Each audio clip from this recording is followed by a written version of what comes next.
कवि लोहे की पहचान किस रूप में कराते हैं? कवि लोहे की पहचान फावड़ा, कुदाली, टंगिया, बसुला, खुरपी, बैलगाड़ी के चक्के का पटरा, बैलों की घंटी के अंदर की गली के रूप में करते हैं। वे जीवन व्यापार संपन्न कराने वाले हैं। कवि की पत्नी लोहे की पहचान किस रूप में कराती है? कवि की पत्नी लोहे की पहचान बाल्टी, कुएं की ऊपर लगी घिरनी, छत्ते की काली डंडी और घमेला, हसिया, चाकू, भिलाई, बलाडीला के लोहे का टीला आदि के रूप में कराती है। बिटिया के पिता सिखलाते हैं तो माँ समझाती है, ऐसा क्यों? बिटिया के पिता सिखलाते हैं क्योंकि नए कार्य क्षेत्र में परिचय कराना सिखलाना होता है। पिताजी बिटिया के घर गृहस्थी से अलग की चीज़ से परिचय कराते हैं।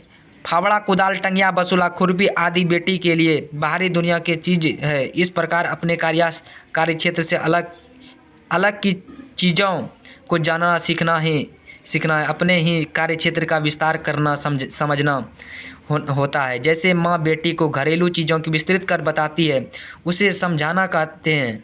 इस प्रकार अपने कार्य क्षेत्र के विस्तार समझाना है तथा अन्य कार्य क्षेत्र में से परिचय सीखना है। पिता सिखाते हैं और माँ समझाती है। कविता में लोहे की पहचान अपने आसपास में की गई है। बिटिया, कवि और उसके पत्नी जिन रूपों में इसकी पहचान कराते हैं कि आपको मन में क्या प्रभाव उत्पन्न कराते हैं, बताइए। प्रस्तुत कविता में लोहे की पहचान आसपास करवाई गई है। कविता में बिटिया की माँ द्वारा घरेलू परिस्थितियों के लोहे की खोज की जाती है, जबकि पिता द्वारा घरेलू परिस्थितियों से बाहर लोहे की खोज कराई जाती है, जिससे यह पता चलता है कि दोनों का जीवन क्षेत्र अलग अलग है, जो महिला और पुरुषों के जीवन में अंतर दर्शाता है।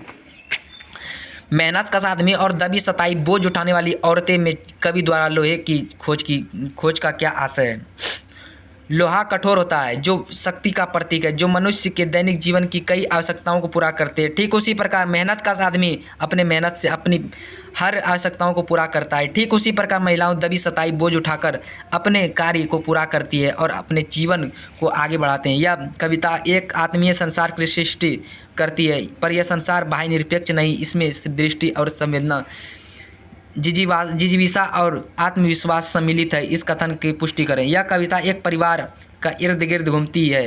परिवार का मुखिया, जो बिटिया का पिता है, वह अपनी बिटिया से कुछ पूछ रहा है कि लोहा कहाँ कहाँ है। बच्ची भोलेपन से इस बात का जवाब भी देती है। पुनः उसे लोहा का परिचय करवाया जाता है, जो माता और पिता दोनों के द्वारा करवाया जाता है, जिससे यह पता चलता है कि व्यक्ति के जीवन सीमित नहीं है, अर्थात जीवन का मिला जुला असर है।